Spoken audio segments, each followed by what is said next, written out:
you see me? Greetings, welcome. Thank you for stopping by here on YouTube Live.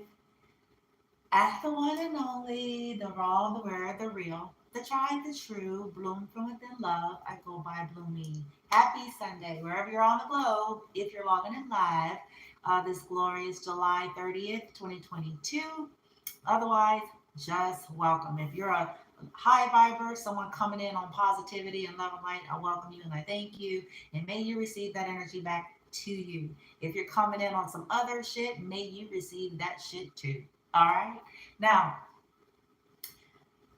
I thought it would be fair for me to come back, to answer some of the questions that some collective of maybe your friends and family, as well as my own, or people that are just on the outside looking in, or a counterpart or whatever, they may say, so if all of these things happened, right? If this person, pertaining to X, a divine masculine, or whatever, if you're resonating as a divine feminine and your story is similar to my own, some would say, well, why did you ever like them or was interested in them? Like, how did that happen? Okay, so first and foremost, I want to say twin flame journeys are very unique. I can say from experience that somebody that has lived and up there in age and has had various types of connections with different cultures, different backgrounds, different socioeconomic classes. I've had diverse experience. So I can certainly say and attest that even still, the twin flame journey has very unique elements to it. Um, but I want to say this just to answer the question, all things being fair. Yes. Okay. Yes, there's good things about the divine masculine. Okay. Obviously, there was something there. The twins, they share, histories similar to karmic, similar to the lower vibrational situations and stuff like that. And then outside of the distorted energy, there's the good side of all of that.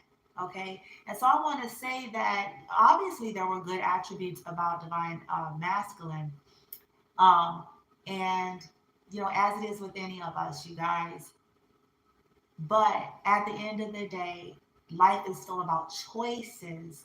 Some of us choose to kind of stay low vibrational, asleep, and go down darker paths. And others of us, we do embrace um, our healing, right? So I just thought I should share that because on the last video, I was making clear that it was never about someone choosing to go in different directions or the cheating, the sleeping all around, or whatever. It was more about the integrity of the thing. And it's true. Okay. And even when I said, like, hey, they could have that, I meant that because some of you all may thought like that was like disrespectful, but actually it's not. Because first and foremost, if the divine masculine chooses to stay in a low vibration and chooses to do it still is free will to do. Man, I've marked this over and over again so many times in so many ways. Whether even if he's not low vibrational, let's say, you see, at the end of the day, people should feel free to choose. Okay? This is my resonance. Even a divine masculine or divine feminine, you should feel free to choose your path. If you don't feel free to choose, you feel like somebody's forcing you. And that's, the issue to begin with this 3D matrix. So absolutely, when you all hear me make those comments, it sounds funny and it sounds a little disrespectful, but it's really essentially saying, well, at the end of the day, to each his own. Nobody should be made and forced to be with anybody. That's just how I feel. Okay, this include, yes, I'm on a twin flame journey. Yeah, I understand. But that's that codependent, manipulative undertone. Okay, if he doesn't want to be, he shouldn't be forced, and neither should I. If he doesn't see it or he wants something else, why shouldn't he have the free will to do that? And why shouldn't I? So when I make those little funny off the cuff comments, I'm really saying, look, ain't no bitch, look, bitch, it ain't meant the way people think. It's like, yeah, them other folks is the issue because they're the ones doing all this fighting behind the scene. They're the ones doing all this lying and game playing and spell casting and stealing and conning. So, it's them. These are people who have an issue with allowing people their freedom and right to choose. Okay. So, yes, there were good things about divine masculine, obviously. And yeah, I just felt like I should say that. I'm like, well, obviously, yeah, you would be, bitch, whatever, you know what I'm saying? um, and somebody may say, well, what are they? What are the good things? You never shared any of the good things. You say, the bad stuff that happened, and you say what they did, bitch. So like, what's the good then, bitch? Right? Somebody like, do you recognize? Absolutely, yes, I do. Okay. Um, some of the fonder memories, I'm not going to go too deep, but I'll share some of the lighter weight things, some of the fonder memories that I have of him. Um, he's funny, believe it or not. Divine Masculine, DM1 is actually funny. Okay. Now, he's quiet. He has to warm up to you, but he's actually funny. And we have very similar dry, sarcastic senses of humor. And so I remember one time, I don't know if we were hanging out sitting in the car or if we were on the phone. I'm trying to remember because you guys, it's been a long time ago. Okay. Um, but it was funny. He was like, he said something about, okay, he hadn't been working out or some shit like that. And we were just having general conversation. And I think he referenced something about his titties, right? And the way he said it, for whatever reason, the way that conversation was had, it was hilarious to me because I was like, did he just say that he needs to work on his titties? Like it just, but I love to laugh and I love dry, funny, sarcastic humor. And so he wasn't trying to be that way. It was just him being himself. Okay. Um, and so those are some of the more fonder memories I have. He does kid around and dance around and act silly. Um, he, I'm not really trying to advertise for him. It's like, damn, bitch, you really get in the car and it's all excited. Well, they've been excited because they've already had him as a target. um, but let's see, he has a nice side to him, actually. He actually has a very sweet side. Okay. Um, when he's not hell bent into narcissism or under a spell or under some other karmic words, illusions, and fuckery. And and what I mean by that is he can surprise. Like he's done that with me in the past, where um, we were hanging out, or I think I went to his house at the time, just like standard to hang out. And when I got there, he had it all set up, like with the stuff that we had, because it was humble beginnings and shit, bitch. Boom, back then, right?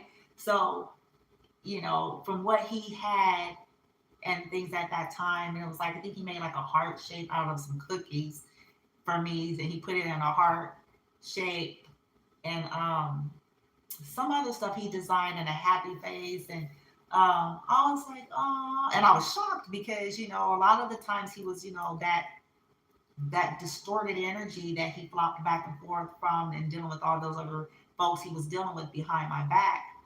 Um, but so of course that's not something to a relationship make. You can't stay in anything for that reason. But the only reason why I'm sharing this is to kind of bring the balance and letting you all know, yes, obviously we recognize the good things about these people that we were once with. Okay. But for whatever reason, when they chose to go into the darker side of things, that's what happened. And again, it was never about because they choose something I was very open with Divine Masculine One in a sense that I always did try to talk to him about, like, hey, because we were friends first. We were friends first. So I was just like, hey, you got other people you're entertaining, you got other people you're interested in. You know what I'm saying? If you have a situation shit, you know what I'm saying? Just be straight with me. Just come out the ticket and be straight with me. Um, because that way I know what I'm dealing with and I can choose whether or not I want to entertain any further. But don't act loyal and you're not loyal, and then I'm going to sense that. And then at the end of the day, I'm going to pull away because nobody's a fool. Okay. And like I said, he eventually he got, caught up and busted and stuff before we broke up the last time. But yes, there are good things about DM1, and there are good things about most of the folks that I've dated, but I'm not going to romanticize that. I'm not going to just overly emphasize it, but sure, all things being equal, sure, you guys, okay? Um, Very funny dude. He's a very funny dude, believe it or not. You just would never know it. And um, let's see what else. Some of y'all gonna be saying, so you like him because he funny and told jokes, or he was sweet and he did, the hearts with the cookies and stuff like that. Uh, yeah, and that I'm trying to remember, guys, because just have mercy on me. This was a long time ago to me. Okay. Um,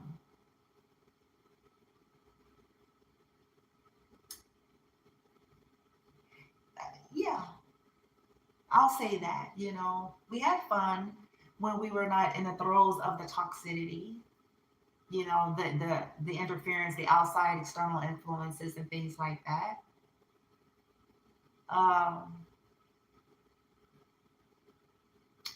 but it was always kind of the undercurrent because, like I said, from the jump, there was already foul play. So we really never did have a shot, to be honest, to get off of the ground because it had already been heavyweight spell work done on his life from his exes, his friends, his family members, and on top of, when he started getting entangled with some of my family members, and their dark witchery and all of that. So essentially, the haters that came on the board when he posted the relationship and stuff, because he told me when we had posted that he had never done that, and that he hadn't even done that with the woman that he was with a long time that raised his kids, even though people knew they were together, but he never went as far as to change relationship status or something like that. Now it could have been a lie, but that's what he said. And so, but it made sense as to why there seemed to be such chaos surrounding our connection, especially if it's true that he never did that. So it got all of these women, the men, the homies, the this, the that, my family, his motherfuckers.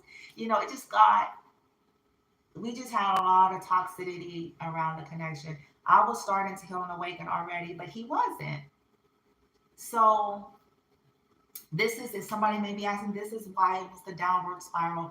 And, he got caught up in a web of a whole lot of shit. So that's why this is no longer, okay? If some of you may be saying, but of course, there was a lot of potential there, but life is a series of choices. Relationships are a series of choices that's going to determine, the health and vitality of it and where it goes. Okay. It takes two. So when y'all hear me say, because some people could be saying, damn, she going in on the karmics, and she's saying karmic horror and doing all this stuff, like, he didn't have, or she didn't have no play in it. That's not that. That is not that at all. Okay. He has a free will. That's why I say to each his own. The issue is the fuckery with me. The women that gets involved and doing shit to me, doing shit to my son, doing shit. That's the issue. He had a choice in the matter to a degree.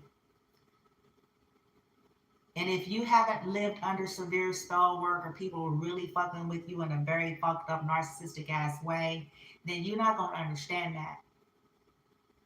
I do though, because I myself have been under that kind of stuff. So, you know, I had to heal and get my way through it, and that applies to divine masculine as well. No, it's never all one person's fault or these karmics or whatever, but the karmics get the karmic ramification because they know full well what they do. They're not fooling the universe. They can fool other people, they're not fooling the universe. Ancestors and guides see every investment that was ever made to cause confusion.